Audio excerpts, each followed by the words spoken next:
Oi, gente. Professor Marcos Dominici aqui, professor de arte, e nossa aula de hoje é sobre linguagem visual, especificamente textura, espaço, figura e plano. Nota, a gente já fez a primeira parte desse conteúdo, que foi ponto, linha e forma. Então, dê uma pesquisada porque facilita muito a compreensão deste conteúdo em específico. Bom, para que a gente possa entender, eu quero que vocês imaginem esses 4 elementos que nós vamos falar hoje, porque ainda tem outros. É muito elemento e eu preferi dividir para que a gente pudesse compreender um por um e como isso acontece. E mais ainda, como isto aqui está tão perto do nosso cotidiano. Textura, espaço, figura e plano, na verdade, são ferramentas. Como assim, professor? Eu não entendi. Um artista, principalmente um artista da área visual, um artista gráfico, né, que anteriormente, em alguns casos, era chamado de artista das artes plásticas. O termo está um pouco ultrapassado, mas algumas pessoas ainda usam.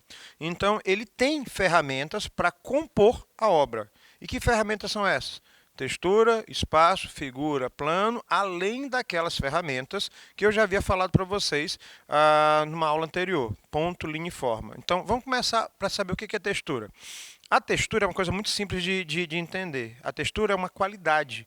Como assim? A textura é justamente o que qualquer superfície tem, né? Essa qualidade vai definir se a superfície é áspera, macia, dura, lisa. Eu sempre brinco que até a própria relação afetiva entre duas pessoas tem muito a ver com a pele, né? O toque, né? O contato. Aí você toca, você sente uma textura diferente. Professor, isso é meio capcioso. Não, a questão não é nem essa. A questão é que a pele humana tem textura, os tecidos têm textura, a terra tem textura, as folhas têm textura, e isso é aplicado diretamente na arte.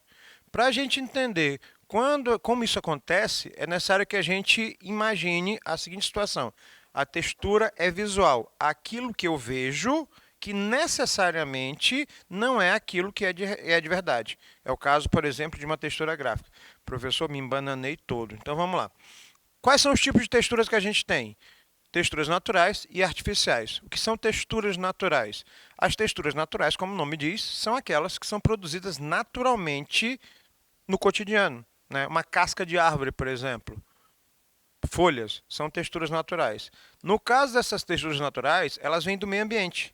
Já as artificiais, elas podem ter a intervenção humana e essa utilização de materiais manipulados. Exemplo, o piso da sala de vocês, a parede do quarto de vocês, né? A espuma do nosso estúdio aqui, a tela da televisão que a gente está utilizando. Isso são texturas artificiais. E elas podem ser feitas, inclusive, por exemplo, na nossa parede aqui, que tem esse sistema de relevo. Professor, eu estou vendo da TV, mas eu não sei o que é isso. Eu posso garantir que a textura é meio áspera, nesse caso aqui, e macia, mas esponjosa, porque trata-se de uma espuma no estúdio. Na prática, texturas naturais, casca de madeira, folhas, entre outras. Texturas artificiais, tijolos ou uma placa de metal, tipo aquelas que são utilizadas em ônibus, sistemas coletivos. Por causa dessas texturas, espera aí, mas será que eu poderia desenhar tanto essas quanto estas? Com certeza, eu posso transformá-las em fotografias e transformá-las em ilustrações. Eu também posso criar texturas gráficas. O que são texturas gráficas? Deu um bug aqui, mas a textura gráfica é um desenho que parte da textura natural, que cria a textura artificial, mas pode ser uma reprodução das duas. Então, na prática, eu posso desenhar uma casca de árvore, eu posso desenhar uma folha de uma planta, eu posso desenhar parede de tijolos, eu posso desenhar vidro. Vidro? Como assim?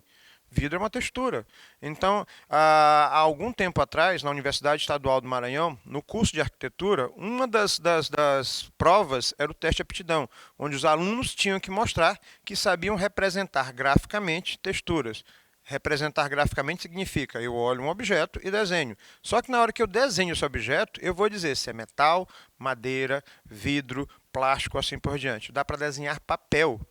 Por quê? Porque a textura dele é específica. Então, como é que eu vou fazer isso? Eu vou utilizar pontos, eu vou utilizar linhas, eu vou utilizar formas e cores que a gente ainda vai falar sobre isso. Essas texturas podem criar um efeito realista, né? Ou eles podem criar outras situações. né? Tipo, criar novas formas, novas estruturas, novas estampas, novas texturas. Professor, eu poderia, por exemplo, fazer um arquivo de texturas? Sim, né? Alguns professores de vocês já fizeram isso. Pegue uma folha de papel, coloque em cima de uma superfície áspera, pega um giz, um lápis ou alguma coisa, um giz de cera que possa fazer pressão em cima. Coloque a folha em cima, por exemplo, de uma calçada de cimento e risque por cima. Na hora que você risca, o resultado disso é uma técnica chamada de frotagem. Frotagem é uma técnica que parece um exercício que nós fazemos em sala de aula e esse processo, a frotagem, ela é e pode ser utilizada num trabalho gráfico. Exemplo, texturas. Alguns de vocês fazem isso aqui no caderno. Tem alguns de vocês que ficam riscando círculos, você cria uma textura. Tem alguns de vocês que fazem riscos. Eu tinha um aluno que ele fazia curvas, enchia o caderno de curvas. Um outro enchia de cubos. Acaba que você não tinha noção de que isso é um processo natural, gráfico, e pode virar uma estampa, uma ilustração ou uma gravura, como é o caso dessa gravura do Dürer, que é do Renascimento. Ele pegava uma pena de ganso, cortava a pena, colocava na tinta e riscava até fazer essas linhas todas. Hoje você pode fazer com canetas. Na época não tinha caneta. Então, isso era chamado de técnica bico de pena. Você pode fazer ou linhas ou pode fazer pontos. Isso são texturas. Eu vou achar o frotagem aqui para vocês. O Romero Brito, que alguns de vocês conhecem, ele utiliza texturas gráficas, pontos, linhas misturados com cores. Observem que é muito colorido, muito estampado, né? É bem comercial a obra dele e ele vai colocando essas texturas como se fossem estampas, como se fosse um gigantesco quadro formado por papéis de presente, por exemplo. Porque todos eles têm texturas, certo? Ah, professor, por que o Capitão América está nesse slide? Vamos lá. 1, 2, 3, 4, 5, 6, 7 figurinos, 7 uniformes diferentes para o mesmo personagem. Alguém percebeu que existem cores diferentes, formatos diferentes, ou melhor, texturas visuais diferentes? Cada um dos figurinos, cada um dos uniformes remete a um filme específico com uma variação temática diferenciada. Ou seja, o produtor de figurinos ele foi buscar texturas diferentes para dar um aspecto mais sério, mais denso, mais leve, mais caricato, mais guerra. E aí a gente não percebe, mas isso é muito importante para a obra. Max Ernst foi um dos primeiros artistas da história da arte, um surrealista, que trabalhou com a frotagem, aquela que eu vou mostrar para vocês, agora eu acho. E a assemblagem, eu falo já para a assemblagem de vocês. Vamos lá, frotagem. O que ele fez? Ele colocou uma folha de papel em cima de uma superfície, raspou em cima, com um giz de cera, com um lápis, e depois recortou e montou no fundo uma obra surrealista, né, com essa técnica. Olha, professor, e se eu quisesse fazer uma estampa para uma camisa? Tá aí a sugestão para vocês. A outra técnica é a assemblagem. O que é assemblagem? Eu pego objetos e vou colando um sobre o outro. Esses objetos repetidos, ou essas características de texturas repetidas, elas criam uma nova ilustração. Exemplo, isso aqui é assemblagem, ou assemblage, como alguns chamam. O nome do artista, Jean Dubuffet, mas se lê Dubuffet, certo? E aí ele fez uma obra utilizando só... Professor, o que são isso? Asas de borboleta, parecem muito, mas não são asas de borboleta de verdade, é uma estrutura composta a partir disso que lembra essa situação. Poderia virar uma estampa? Poderia virar um quadro? Poderia virar um papel de parede para colocar na parede? Quer dizer, as possibilidades são imensas. Então, a assemblagem e a frotagem, elas são técnicas que se utilizam das texturas, certo? Bom, eu deixei esse aqui porque eu tenho uma paixão especial por esse trabalho. Um artista brasileiro que tinha problemas mentais graves e nos anos 50 ele foi internado num hospital para pessoas que tinham doenças mentais. O Arthur Bispo do Rosário. A obra dele hoje é conhecida mundialmente, inclusive tem um trabalho específico de tombamento. O que é interessante nessa obra? Ele costumava desfiar o próprio uniforme do hospício e bordar neste manto, que ele chamou de manto sagrado, nome de pessoas, de objetos, lugares que, segundo ele, tinham uma evocação religiosa, porque Jesus Cristo tinha comentado com ele em sonhos que ele tinha que fazer isso, e acaba que ele criou, customizando, uma textura numa peça que era simplesmente um pedaço de tecido qualquer. E aí ele transformou em algo único, né? E o interessante é que a obra dele vai sendo referência para uma série de artistas que vêm depois, certo? E, obviamente, nesse caso, a arte passa a ser literalmente uma forma de se encontrar a partir do problema mental que ele tinha. Pesquisem, vale muito a pena conhecer da obra dele. O Vic Muniz, ele é um capítulo à parte. Ele é um artista brasileiro, radicado nos Estados Unidos, trabalha lá, mas ele transita nessa situação. Até porque a obra dele trabalha com texturas num nível completamente diferente. Como assim, professor? Ele pega lixo, sucata, material que todo mundo joga fora e transforma em obras. Atenção, esse nomezinho aqui já caiu no Enem, né? E é bom a gente ter uma referência porque ele faz parte de uma nova tendência de arte contemporânea, onde a textura sai do papel e passa a ser física, passa a ser presencial. Nesse caso, ele usa materiais bem inusitados: lixo, resto de demolição, açúcar, chocolate, tudo que o homem tiver na mão, ele transforma em obra de arte. Professor, fale menos e mostre. Vamos lá. Essa obra aqui, junto com outras dele, serviu de abertura para uma novela chamada Passione, acho que é essa a pronúncia, né? E ele diz que a obra dele é cultura de massa. Eu vou fazer um zoom para vocês terem uma noção do que se trata. Lixo. Ele simplesmente vai montando o lixo até fazer a obra ganhar forma. Não tem nada desenhado aqui. É linha, cabo, fio, tudo é montado. Depois ele vai lá e fotografa e eterniza a obra através de fotografia. Depois o lixo pode ser jogado fora, ou ele pode reaproveitar e transformar com essa textura em outra coisa. Bom, falamos de textura, passamos para o espaço, né? O que é o espaço? É um conceito muito relativo. Ele pode ser tridimensional ou bidimensional. O tridimensional é esse aqui, o espaço real. O bidimensional é numa superfície plana, uma folha de papel, um tecido, né, uma cartolina, aquilo que vocês usam costumamente. Para a arte, o espaço tem uma série de conceitos relativos, entre eles o fator positivo ou negativo ou a distância física. Na prática, Elliot Sica, que é um nome que vocês têm que entender, conhecer, ter referência dele, ele costumava montar o que a gente chama de instalações. Assistam a aula sobre arte contemporânea para a gente entender mais esse conceito. E aí ele utiliza esse espaço, né, de uma maneira bem interessante. Eu vou fazer uma referência a uma coisa que eu vi, não tive a oportunidade de ver pessoalmente, mas colocaram obras de arte, duas mãos segurando dois meu Deus, duas tamancas que são utilizadas no meu boi, que agora me faltou agora. Vou me bater por causa disso. Justamente, isso mesmo. A minha intérprete está, não vê, o nome sumiu. Daqui a pouco ele aparece. Matraca, obrigado. Né? Tá, duas matracas que estão aqui espalhadas aqui em São Luís e viraram uma intervenção naquele espaço. Meu sonho, encher a litorânea, a Avenida Litorânea daqui de São Luís, de escultura para a gente passar o dia tirando foto. Porque onde tem escultura, tem gente tirando foto. Um exemplo disso são as estátuas dos três pescadores que rompem o espaço da avenida e junta muita gente ao redor. Outro exemplo, o Cristo Redentor. Né? Frank Lloyd Wright, ele dizia o seguinte: o espaço é o sopro da arte. Para um artista, o espaço pode ser trabalhado com dança, com música, com teatro, com artes visuais, vai muito mais além. Eu não vou nem comentar o pessoal do cinema, que eles transformam o espaço em set de filmagem e gravação. Então, é uma coisa que vai muito além. E esse espaço dá uma referência de interpretação da obra de arte. Como assim? Relação de espaço, vazio, figura e fundo. A obra chama-se O Mundo de Cristina. Né? Gente, quando eu olhei essa obra a primeira vez, dá uma sensação de angústia. O que foi? Ela está triste? Ela está perdida?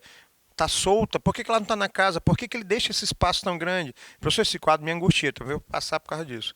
Né? Já o do Matisse, o Estúdio em Vermelho, ele é tão vermelho que dói na vista. Né? Assistam a aula sobre fauvismo. Ele faz propositalmente isso para causar essa sensação de incômodo visual. Pintem o quarto de vocês de todas, não faz isso não, né? De todas as paredes de vermelho, né? E sai de lá, né? Porque vai causar mal-estar.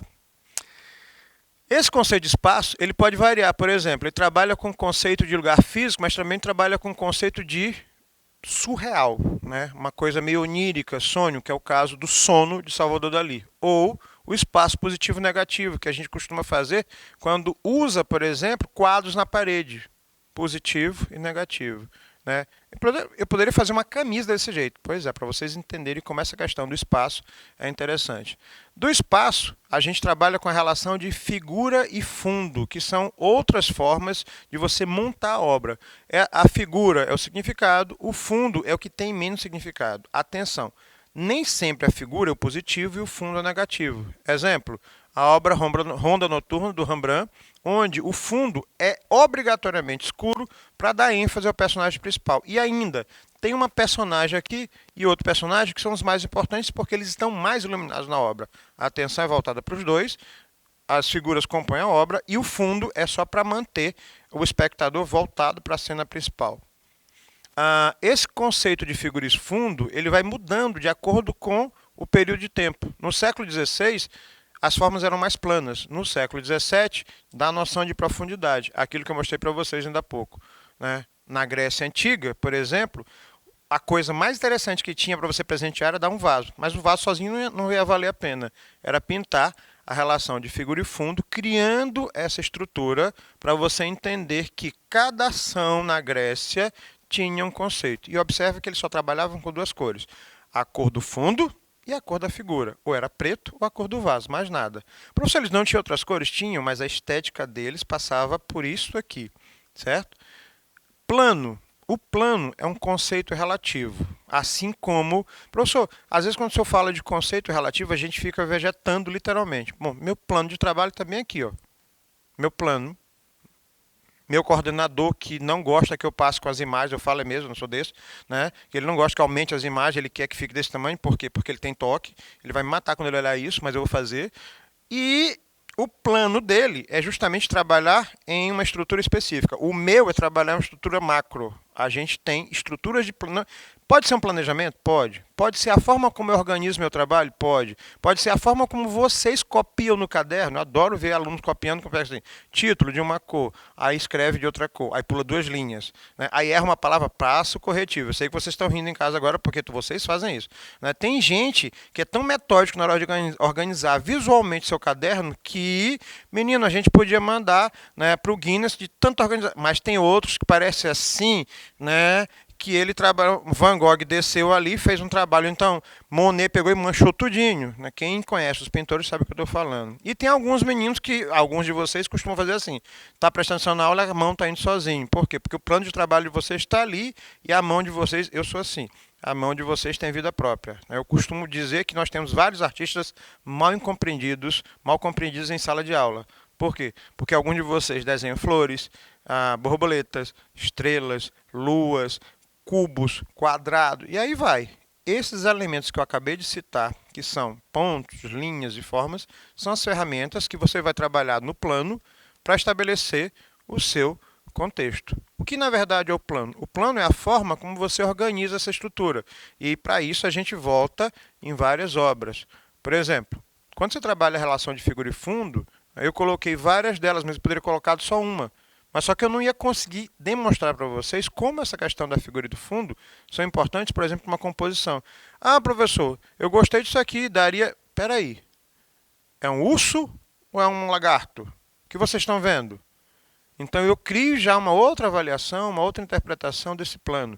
E os planos em si, eles vão criando novas estruturas e contrastes. Figura, fundo.